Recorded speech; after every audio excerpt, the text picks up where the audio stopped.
You hear about AI everywhere, every single day, right? But have you ever stopped to wonder how one actually comes to life? I promise you, it's not magic.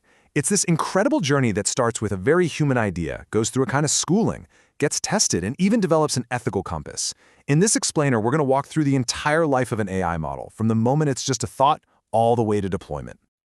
So let's do this. We're going to trace the complete life story of an AI model. Think of it like a biography, starting from just a little spark of an idea and growing into a powerful tool that can genuinely change things. And you'll see, this whole cycle begins in a surprisingly human place. And here's the thing, every single AI project, no matter how complex, doesn't start with code. It starts with a goal, a human question, a problem that someone, somewhere, needs to solve. Before anyone writes a single line of code, they have to figure out why they're building the AI in the first place. This is its conceptual birth.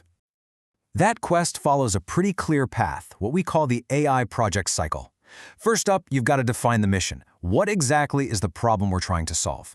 Then, you gather the knowledge, all the data it's going to learn from. Next, you explore that data to look for interesting patterns before you actually build the model, the AI's brain. After that, it's time for evaluation. Think of it as the final exam. And only if it passes that test does it get to go live and do its job in the real world. Okay, so our AI has its mission. Now what? Well, it's time for school. Because just like any of us, an AI can't just jump in and do its job until it's been taught. And in the world of AI, there are two main philosophies on how to teach it.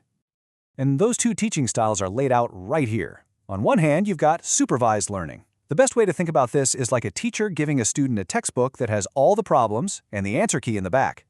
The AI learns by checking its work against those correct answers. The other way is unsupervised learning. This is more like giving a kid a giant pile of Legos and just watching them figure out how to sort them by color or shape on their own. The goal here is to discover hidden patterns with no answer key at all. So, if we dive into supervised learning, one of the main subjects our AI studies is called classification. And it's pretty much exactly what it sounds like. It's all about sorting things into predefined boxes. The answer is always a clear category. Is this picture a cat or a dog? Is this email spam or not spam? It's a clean, categorical choice. Now, the other big subject is regression. So if classification is about sorting, regression is all about predicting a specific number on a sliding scale. Instead of asking, is it hot or cold, a regression model asks, what will the temperature be in degrees? It's predicting continuous values, like what's the price of this house going to be? Or how many sales will we have next quarter? All right, so our AI has gone to school, it's studied hard, but here's the million-dollar question. Did it actually learn anything, or did it just memorize the answers for the test? Well, it's time for the final exams. We've got to test this model to see if it truly understands the material.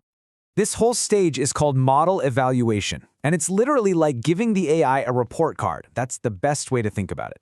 We use a bunch of different metrics to measure its performance to really understand its strengths and weaknesses, and at the end of the day, decide if we can actually trust it to make good decisions.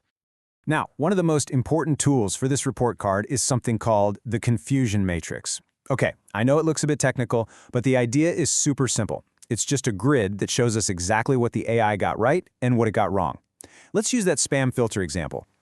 A true positive is when it correctly flags a spam email. Good.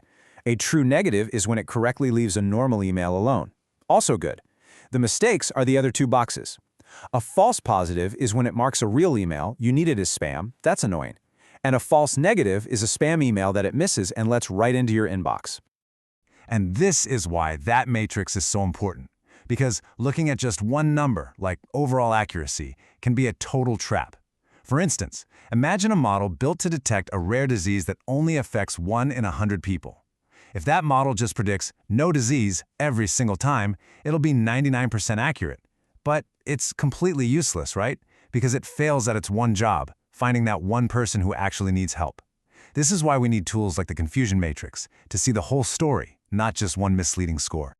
But look, being technically smart isn't enough, not even close. An AI also needs an ethical compass. It absolutely has to be built to make decisions that are fair and just, because without one, it can cause very real, very serious harm. And this isn't some optional step, it's one of the most critical parts of the entire process.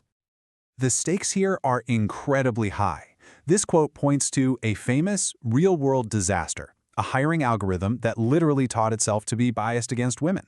And why did that happen? Because it was trained on historical hiring data, which already reflected decades of human bias. You see, the AI didn't invent the bias, it just learned it from us. This shows you exactly why ethics can't be an afterthought. So, to prevent these kinds of failures, developers use ethical frameworks. Just think of them as a guide, a set of principles and questions that make sure an AI is built responsibly, right from the very beginning. They force developers to think about the consequences of an AI's decisions before they ever happen. A fantastic example actually comes from the world of healthcare with the principles of bioethics. This framework says an AI must respect patient autonomy, meaning users should know how it works. It must first and foremost do no harm. It should always aim for the maximum benefit for everyone, and it has to ensure justice, making sure its benefits are distributed fairly. These principles are what guide the AI's moral development. So we've seen our AI get born, go to school, get tested, and even get a moral compass. For a long, long time, that's where the story would have ended, with the AI in the hands of expert programmers. But the final chapter in this biography is being rewritten as we speak, because the power to build AI is now becoming accessible to everyone. Yeah, see, the old way of building AI required some serious programming expertise, what we call high code. It was powerful for sure, but also slow and really expensive.